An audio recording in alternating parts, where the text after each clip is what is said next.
Why did you never tell me this? Why did you hide this from me for so long? And now my mom is dead and I cannot even talk to her, I yelled, my voice shaking as I stared at him. My dad sat silently in the driver's seat, his hands gripping the steering wheel tightly, his knuckles pale. He opened his mouth to speak, but no words came out. The car was parked on a quiet street, the hum of the engine the only sound breaking the tension. My chest heaved as I tried to make sense of what he'd just told me.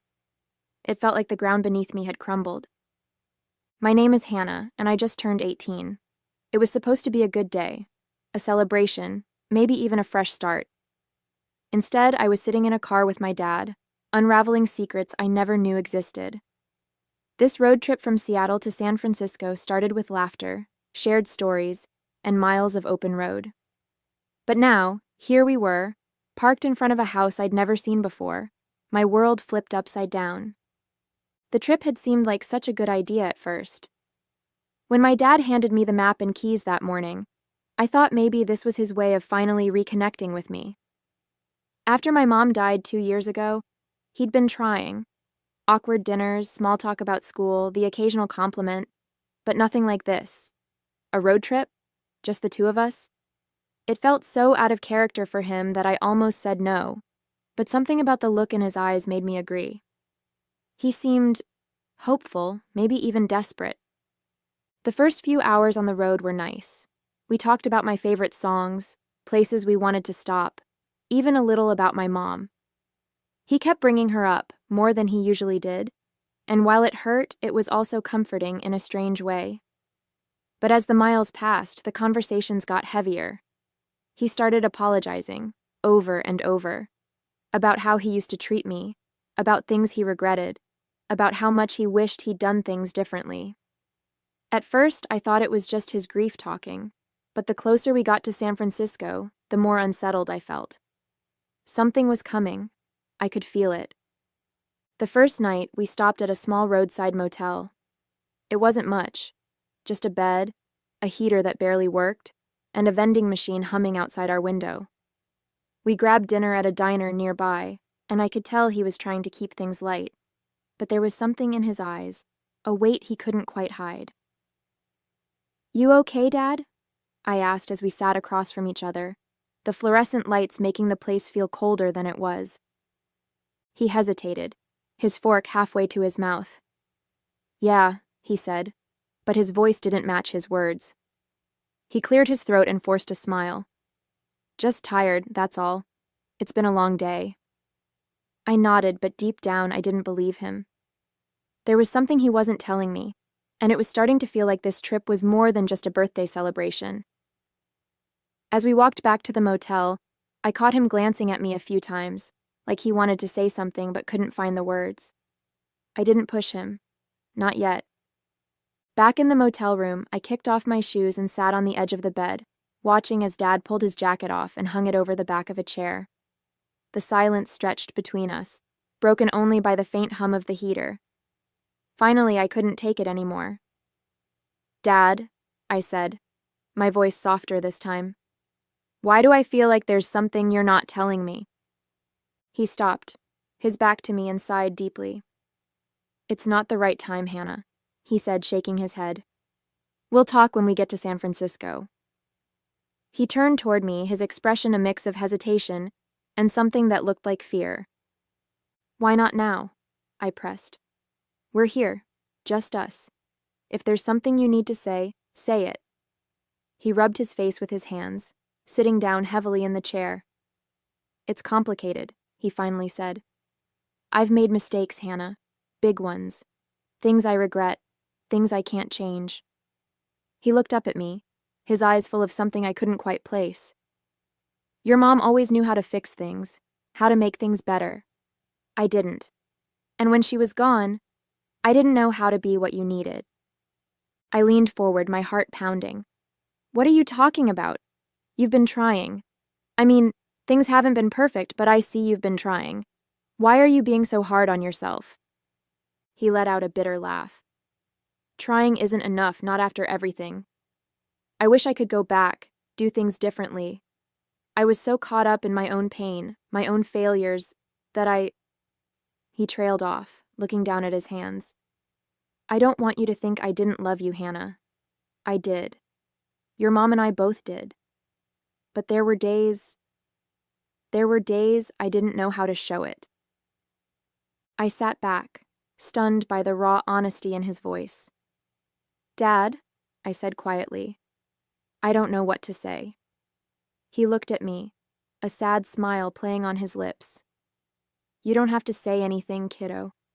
Just know that everything I've done on this trip, everything I'm going to tell you, is because I want to make things right. That night, as the room grew quiet and my dad's steady breathing signaled he'd fallen asleep, I lay awake staring at the cracked ceiling. My mind wandered back to my childhood, to all the moments that still stung no matter how much time had passed. My dad wasn't always cruel, but he was always distant, like I was a responsibility he couldn't quite figure out how to handle. I thought about the times my dad yelled, over spilled milk, forgotten chores, or grades that weren't perfect enough. The harshness in his voice had been like a slap, leaving me small and uncertain, even when my mom would step in to soothe things. There were the disagreements that spiraled into full-blown arguments, his frustration with me palpable, though I never really understood why. I tried to remember moments of warmth between us, but they were few and far between. My mom had been my anchor through it all, the one who told me I was enough, the one who loved me without conditions. Without her, it was like I was navigating a storm alone. My mom was everything my dad wasn't. She had this way of making every moment feel special, like the world stopped when she looked at me. Her hugs could erase any bad day, and her laughter was the kind that filled the whole room. She never raised her voice, not once, even when I messed up. Instead, she'd sit with me, talk things through, and make me feel like I mattered. Losing her felt like losing the sun. Nothing's been as warm or bright since. Thinking of her calmed me down, and I felt asleep. The next morning, to find my dad sitting by the motel window, staring out at the parking lot. His shoulders were slumped, and the lines on his face seemed deeper in the soft morning light. When he noticed I was awake, he turned toward me with a small smile, but I could see the effort behind it. "Morning, birthday girl," he said, trying to sound cheerful. 18, that's a big one, huh? Yeah, I said, sitting up and stretching. Feels the same so far. He chuckled softly, but it didn't reach his eyes. Well, maybe this will help. He got up and grabbed a small envelope from his bag. He handed it to me, his hand lingering for a second before he let go. Your gift, he said, his tone lighter than his expression. It's something important. I looked at the envelope, its edges slightly worn from being handled. What is it? I asked, glancing up at him. For a moment, his face faltered, and he seemed to be searching for the right words. I want you to wait, he said finally, his voice quieter. Don't open it yet. Keep it sealed until we get to San Francisco. He smiled again, but it was shaky, as though he was trying to hold something back. Promise me, Hannah. I nodded, tucking the envelope carefully into my bag. Okay, I promise. He exhaled, the tension in his shoulders easing just a little. Good, he said, standing up straight and forcing a brighter tone. Now let's hit the road. Birthday breakfast is on me. But even as he tried to sound upbeat, I could see the weight he was carrying. Whatever was in that envelope, it wasn't just a birthday surprise. It was something more. We checked out of the motel and headed to a small diner down the road. My dad ordered pancakes for me, stacking them high with whipped cream and a candle stuck right in the middle. Can't have a birthday without cake, he said with a grin, but his voice wavered just enough for me to notice. I smiled back, trying to match his energy, even though the envelope in my bag felt heavier with every passing minute. The drive that day was quieter than before, the air between us thick with unspoken words. My dad made an effort to keep things light, pointing out random landmarks and playing a mix of oldies on the radio, but I could tell his heart wasn't in it. Every now and then, I'd catch him glancing at me, his jaw tightening like he was gearing up to say something but couldn't. The closer we got to San Francisco, the more I felt the weight of something hanging over us, something he wasn't ready to share just yet. By late afternoon, the city came into view, its skyline outlined against the fading sun. My dad fell silent as we crossed the bridge, the usual hum of his chatter replaced by a deep, almost brooding quiet. I watched him out of the corner of my eye, his grip on the steering wheel tightening as the car weaved through traffic. "We're almost there," he said finally, his voice low. "We'll check into the hotel first."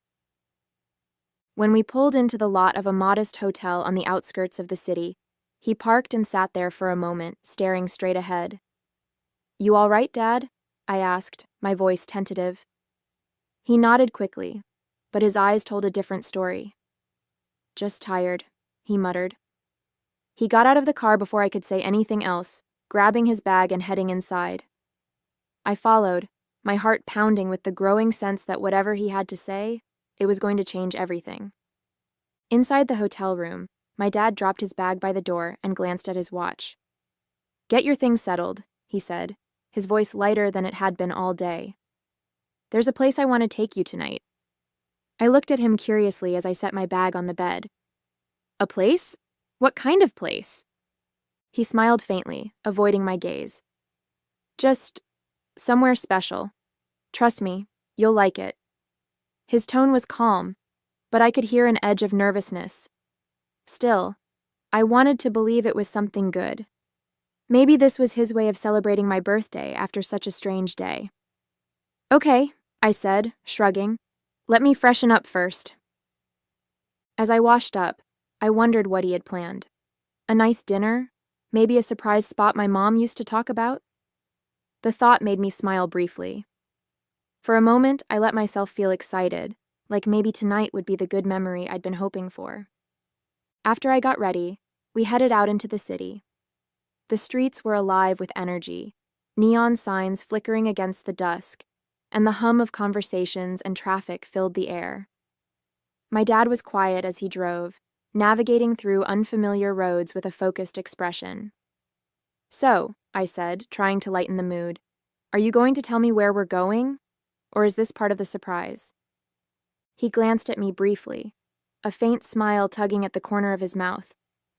"It's a surprise," he said, his tone softer than usual. "Just sit back and enjoy the ride." I leaned against the window, watching the city blur past us. For a moment, I let myself believe this was a good thing, that he'd planned something special for me, a restaurant, a landmark, maybe even a memory tied to my mom. But as the streets grew quieter and the buildings less polished, I started to feel that familiar knot of unease creeping back in. We eventually turned onto a narrow, dimly lit street, lined with small, worn-down houses. My dad slowed the car, his eyes scanning the numbers on the faded mailboxes. "Here we are," he said softly, pulling over in front of a modest, weathered home with chipped paint and a sagging porch. The engine quieted as he turned it off, and for a moment, the silence in the car was deafening. I frowned, glancing around. "This is it?" I asked, my voice tinged with confusion. "What are we doing here?" I had been expecting a restaurant, a park, something joyful to mark the day, not this. My dad didn't answer right away. He just stared at the house, his fingers gripping the steering wheel tightly again.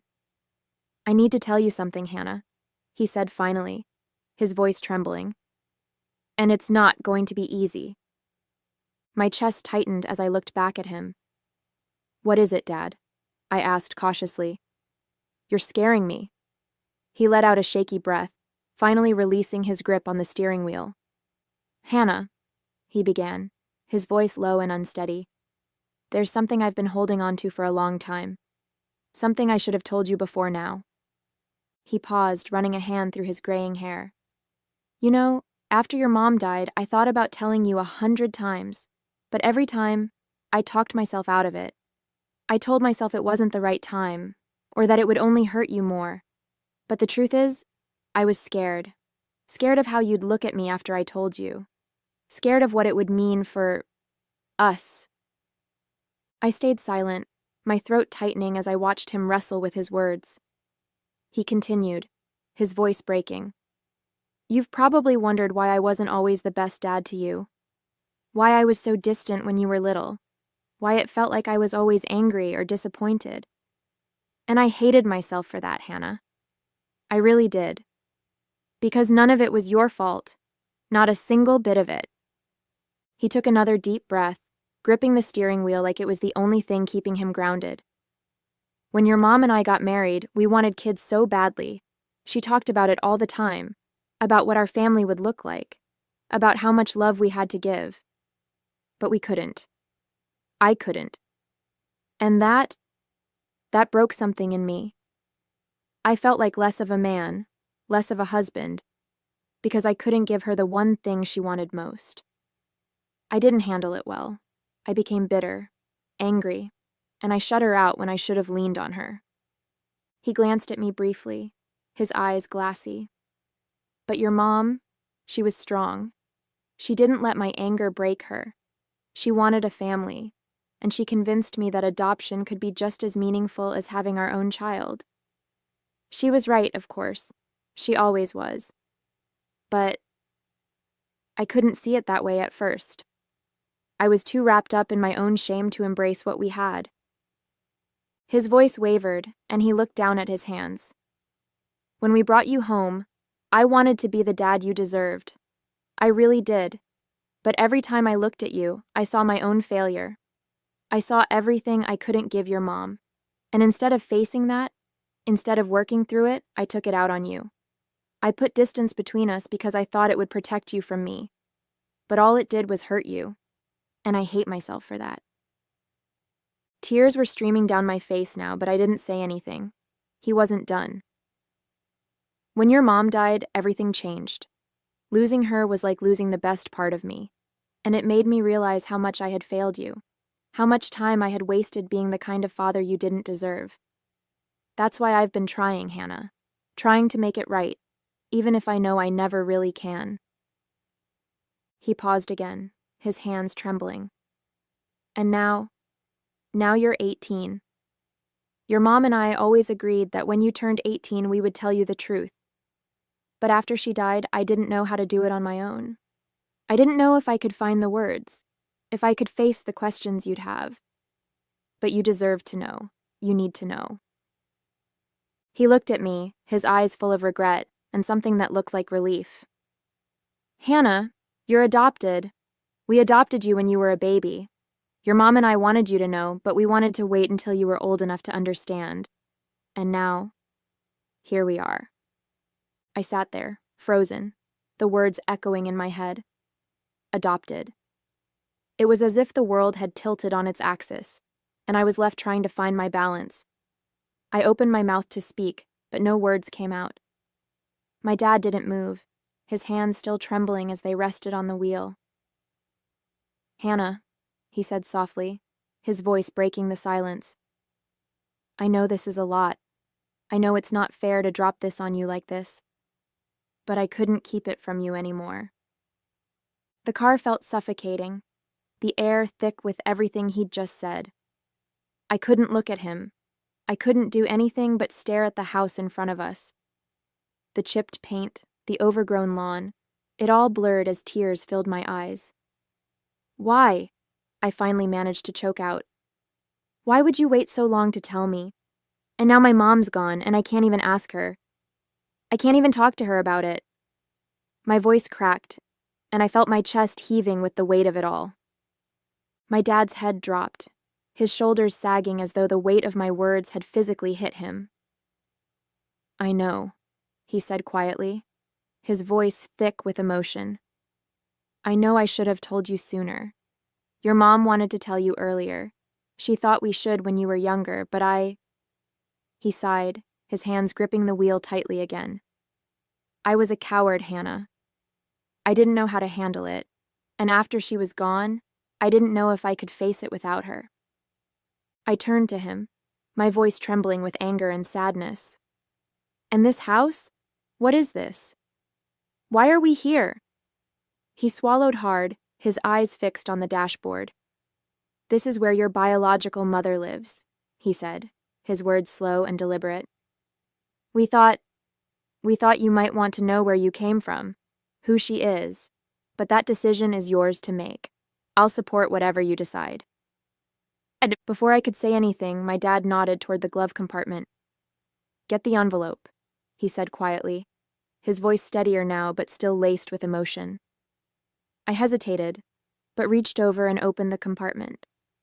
There it was, sitting where I had placed it that morning, now carrying a weight I hadn't understood until this moment. Open it, he said again, his eyes fixed straight ahead, avoiding mine. Slowly, I slid my finger under the flap and pulled out a single folded piece of paper.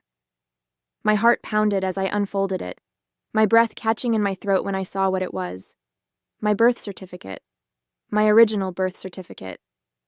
The name under Mother wasn't my mom's. It was a name I didn't recognize, written in bold, unyielding ink. I stared at it, the words swimming on the page. What is this? I asked, my voice barely a whisper. My dad exhaled deeply, finally turning to look at me, his eyes filled with a mix of sorrow and guilt. It's the truth, Hannah, he said quietly. It's where your story began.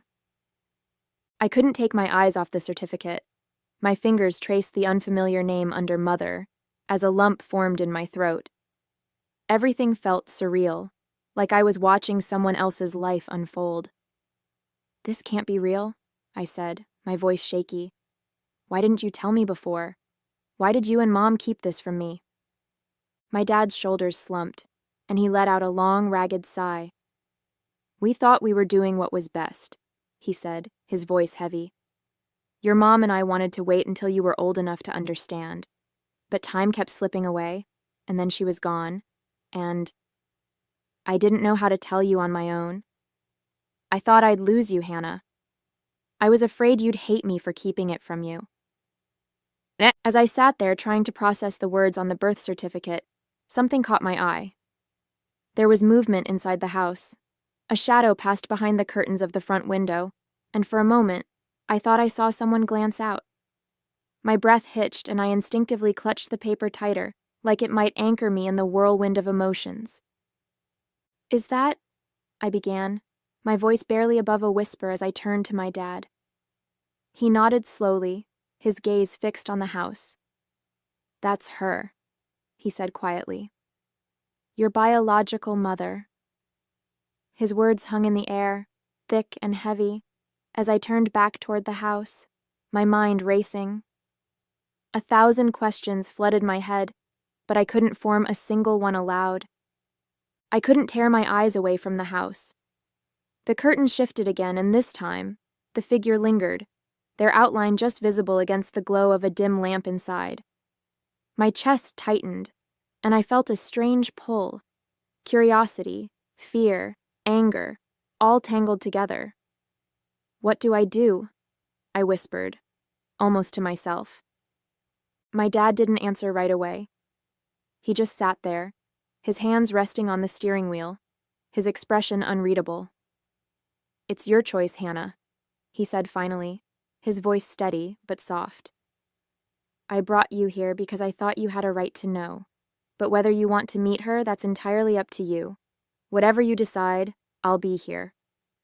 And now I'm here, sitting in this car with everything I thought I knew about myself turned upside down. My dad's words keep echoing in my head. It's your choice.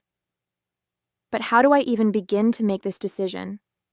On one hand, meeting her, my biological mother, could give me answers to questions I didn't even know I had. Who is she? Why did she give me up? Does she think about me? A part of me feels like I owe it to myself to find out. But on the other hand, what if it's too much? What if seeing her just complicates things even more? My life hasn't been perfect, but it's been mine. I had a mom who loved me with all her heart, and a dad who's finally trying to be the father I've always needed. What if meeting her disrupts all of that? What if she doesn't want to see me, or worse? What if I see her and it doesn't change anything at all? I don't know what to do. This decision feels too big, too overwhelming, and I can't help but wonder if I'm ready to face whatever comes next. And that's why I'm asking you. What would you do in my situation? Would you walk up to that door and take the leap? Or would you drive away and keep moving forward with the life you already have? Please, share your thoughts in the comments. I need all the help I can get. Hey there, did you like the story? If you did, don't forget to hit the like button and subscribe to the channel. It helps us a lot and makes sure you won't miss out on more great stories we share here. Thank you for watching, and we'll see you in the next one.